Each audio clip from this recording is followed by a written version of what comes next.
ከጭንቀት እንዴት ነፃ እንወጣለን? በእግዚአብሔር በመታመን እስከ መጨረሻው መጽናት።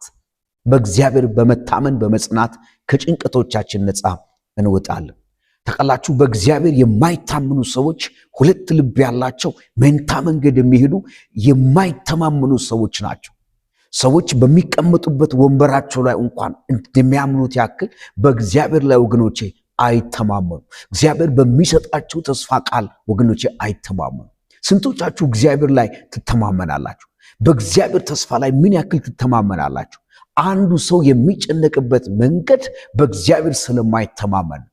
ዳንኤል ወደ አንበሳ ጉድጓድ በሚገባበት ጊዜ በእግዚአብሔር ላይ ፍጹም እምነት ነበረው። ኢየሱስ ጌታ ነው።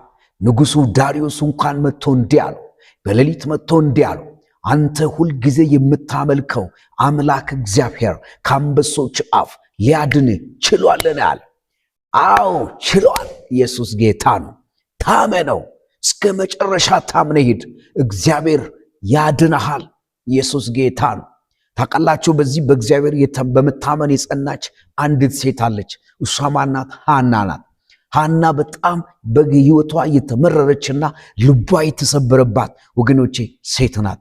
ያም ልቧ የሚሰበርበት ምክንያት ልጅ አልነበራትም። እስቲ ሰዎች አስቡ፣ ጋብቻ ፈጽማችሁ 10 ዓመት ኖራችሁ ምንም ልጅ ባይኖራችሁ አትጨነቁ? ውስጣችሁ አያስጨንቅም? በፍጹም ሊያስጨንቅ ወገኖቼ ይችላል።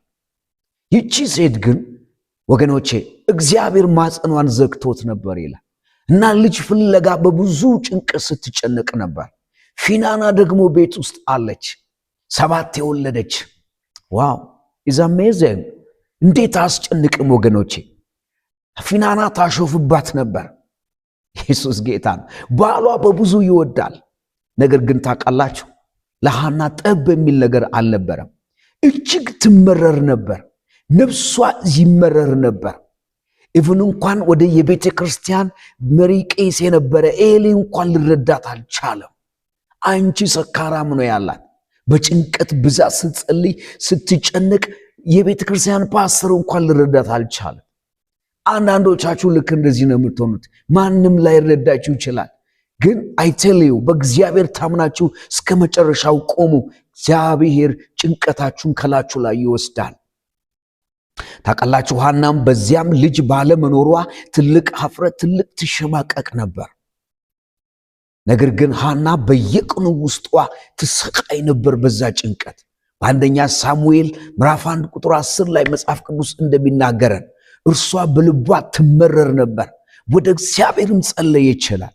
ቢኮዝ አመና በአምላኳ ፊት ወገኖቼ ተስፋ ሳትቆርጥ በእግዚአብሔር ፊት ጸለየች እና ከእግዚአብሔርም አራቀችም። እንባዋንም ወደ ጸሎት ቀየረች። ታውቃላችሁ በእግዚአብሔር በመጽናት ሕይወት ውስጥ ሆና ወገኖች ቀረች። አንድ ምስጢር ልንገራችሁ፣ ነገሩ ሲዘገይ ከእግዚአብሔር አትራቁ። ብዙ ሰዎች ከእግዚአብሔር ይርቃሉ። ከእግዚአብሔር አትራቁ። በእግዚአብሔር ቤት ውስጥ ሁኑ። ኢየሱስ ጌታ ነው።